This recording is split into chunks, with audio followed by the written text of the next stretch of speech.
नारसिंहो महासिंहो दिव्यसिंहो महाबलः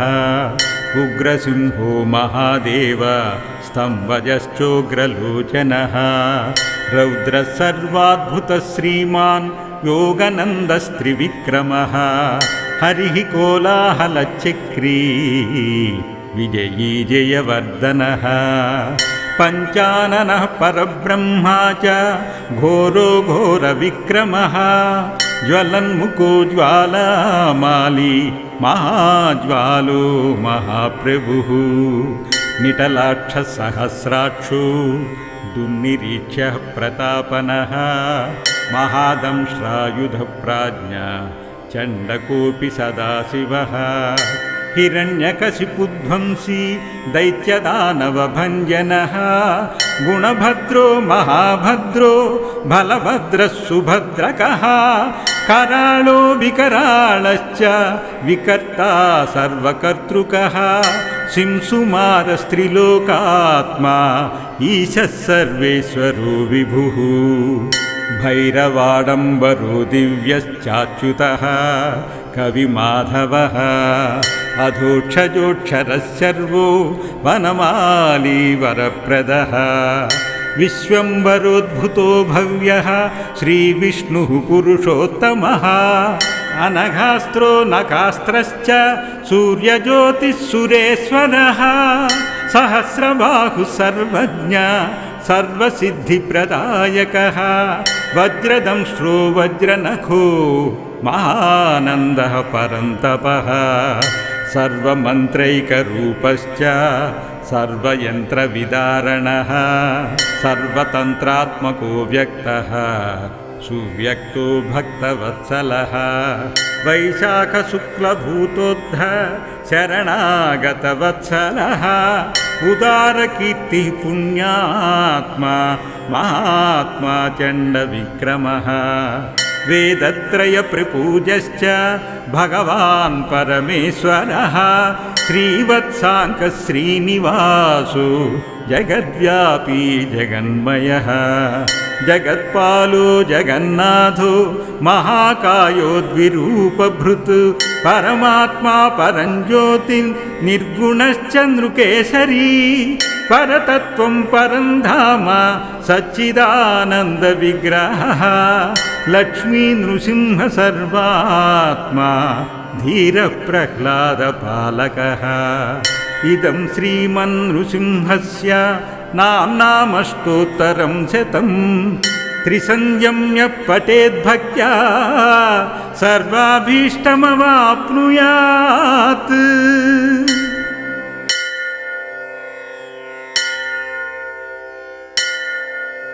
नारसिंहो महासिंहो दिव्यसिंहो महाबलः उग्रसिंहो महादेव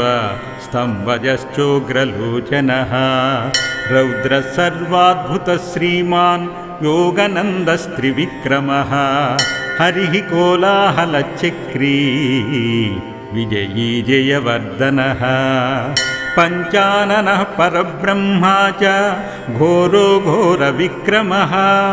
ज्वलन्मुखो ज्वालामाली महाज्वालो महाप्रभुः निटलाक्षसहस्राक्षो दुर्निरीक्ष्यः प्रतापनः महादंष्ट्रायुधप्राज्ञा चण्डकोऽपि सदाशिवः हिरण्यकशिपुध्वंसी दैत्यदानवभञ्जनः गुणभद्रो महाभद्रो बलभद्रः सुभद्रकः कराळो विकराळश्च विकर्ता सर्वकर्तृकः सिंसुमारस्त्रिलोकात्मा ईशः सर्वेश्वरो विभुः भैरवाडम्बरो दिव्यश्चाच्युतः कविमाधवः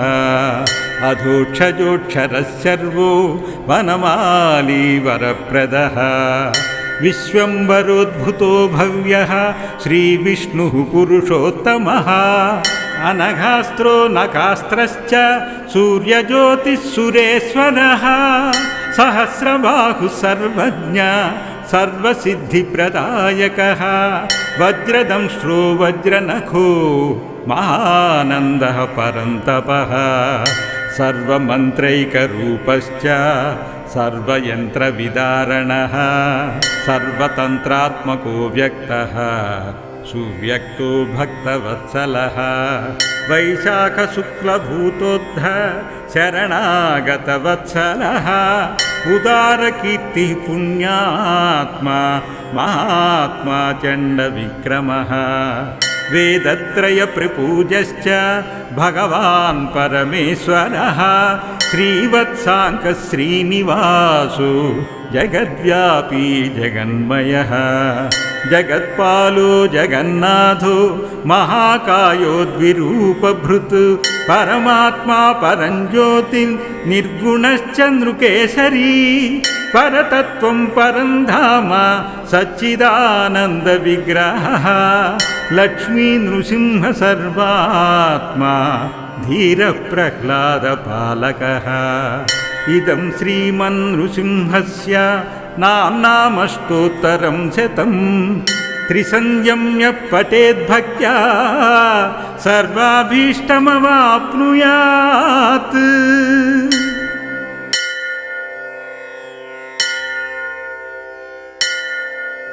नारसिंहो महासिंहो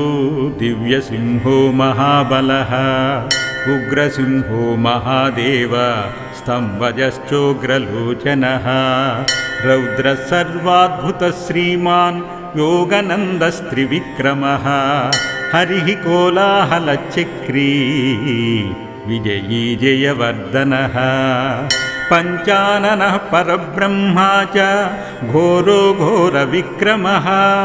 ज्वलन्मुखो ज्वालामाली महाज्वालो महाप्रभुः निटलाक्षसहस्राक्षो दुर्निरीक्ष्यः प्रतापनः महादंश्रायुधप्राज्ञा चण्डकोऽपि सदाशिवः हिरण्यकशिपुध्वंसी दैत्यदानवभञ्जनः गुणभद्रो महाभद्रो बलभद्रः सुभद्रकः कराळो विकराळश्च विकर्ता सर्वकर्तृकः सिंसुमारस्त्रिलोकात्मा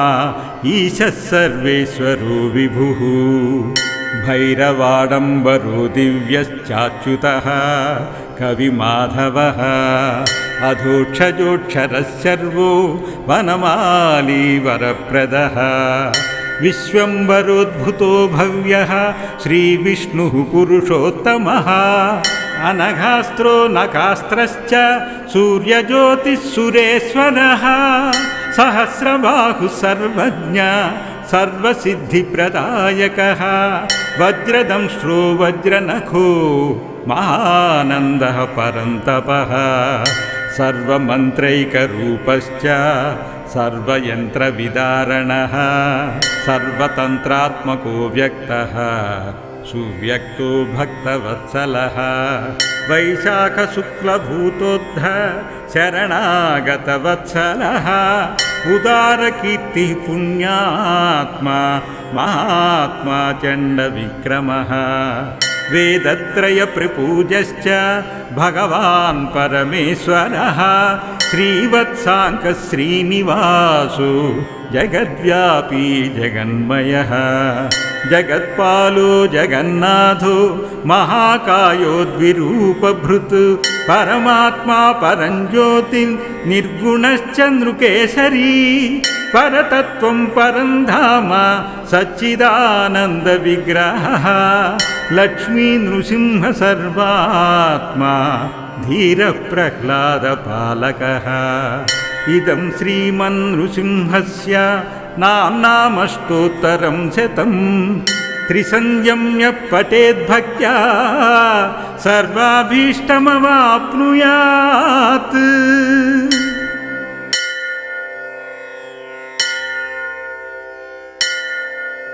नारसिंहो महासिंहो दिव्यसिंहो महाबलः उग्रसिंहो महादेव स्तम्भजश्चोग्रलोचनः रौद्रः सर्वाद्भुतः श्रीमान् योगनन्दस्त्रिविक्रमः हरिः कोलाहलचक्री विजयी जयवर्धनः पञ्चाननः परब्रह्मा च घोरो घोरविक्रमः ज्वलन्मुखो ज्वालामाली महाज्वालो महाप्रभुः निटलाक्षसहस्राक्षो दुर्निरीक्ष्यः प्रतापनः महादंष्ट्रायुधप्राज्ञा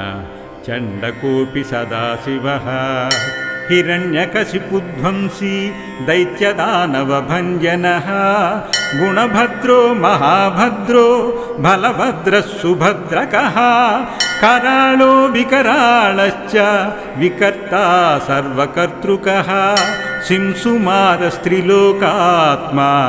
ईशः सर्वेश्वरो विभुः भैरवाडम्बरो दिव्यश्चाच्युतः कविमाधवः अधोक्षजोक्षरः सर्वो वनमाली वरप्रदः विश्वम्भरोद्भुतो भव्यः श्रीविष्णुः पुरुषोत्तमः अनघास्त्रो नकास्त्रश्च सूर्यज्योतिः सुरेश्वरः सहस्रबाहुः सर्वज्ञ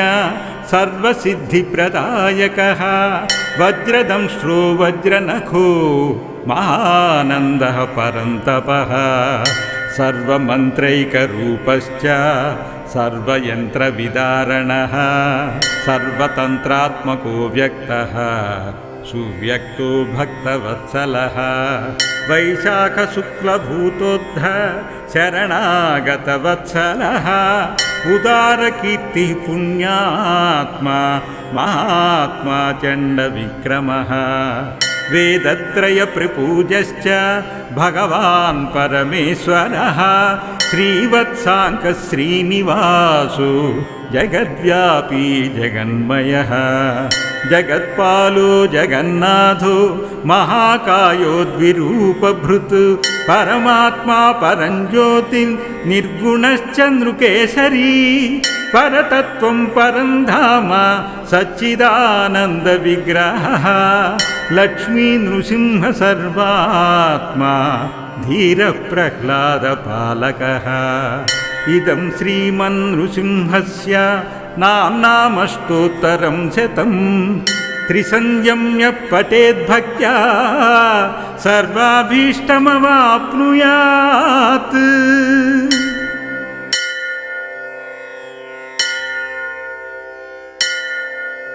नारसिंहो महासिंहो दिव्यसिंहो महाबलः उग्रसिंहो महादेव स्तंभजश्चोग्रलोचनः रौद्रः सर्वाद्भुतः श्रीमान् योगनन्दस्त्रिविक्रमः हरिः कोलाहलचक्री विजयी जयवर्धनः पञ्चाननः परब्रह्मा च घोरो घोरविक्रमः ज्वलन्मुखो ज्वालामाली महाज्वालो महाप्रभुः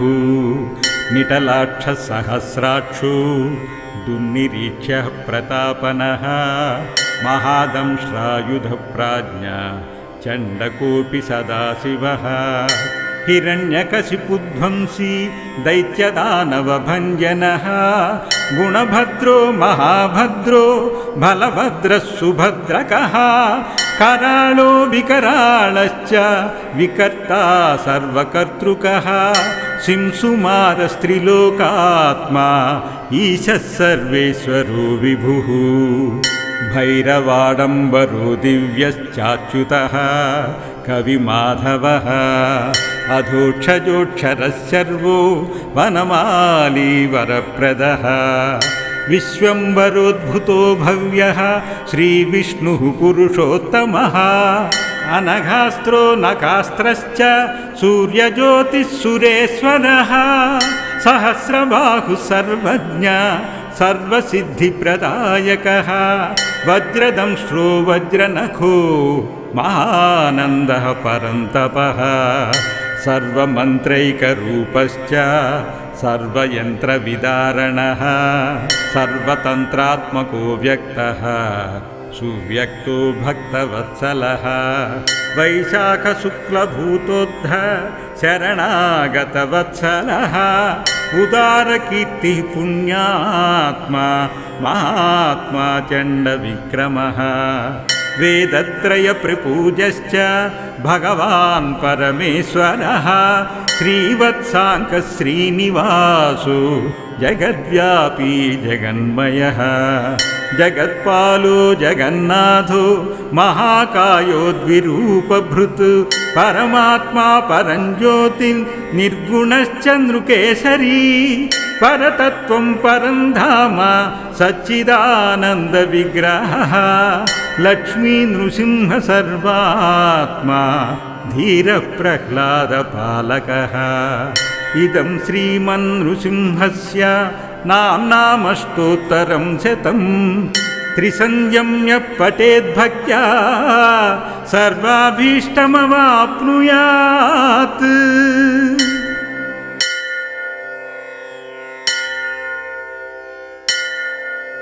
नारसिंहो महासिंहो दिव्यसिंहो महाबलः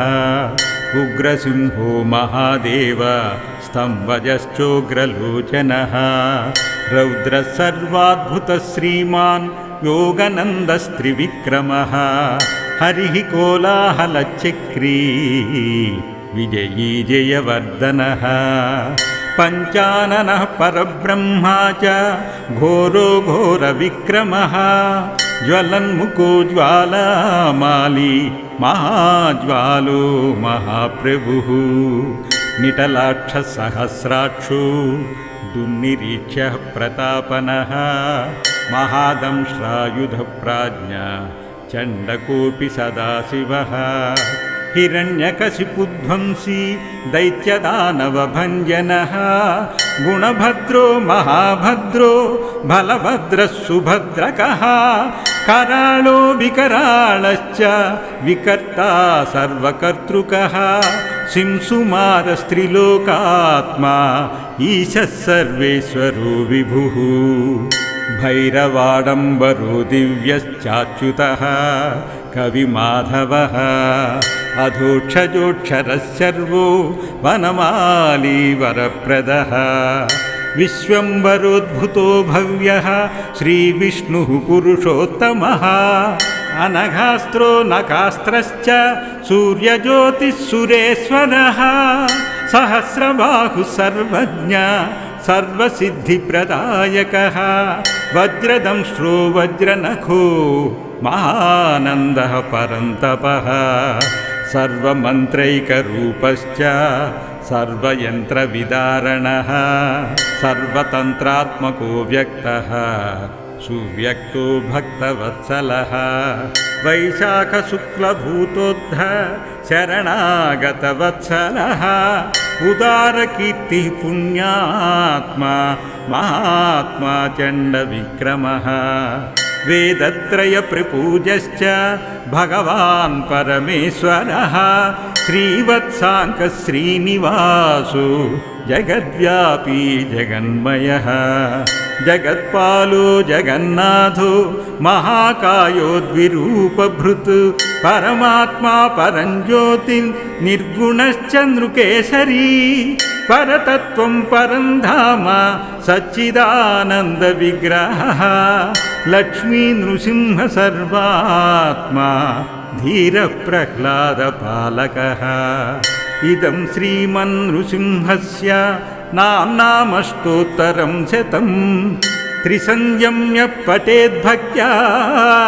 सर्वाभीष्टमवाप्नुयात्। एवं श्रीलक्ष्मी नृसिंहाष्टोत्तर शतनामस्तोत्रं सम्पूर्णम्।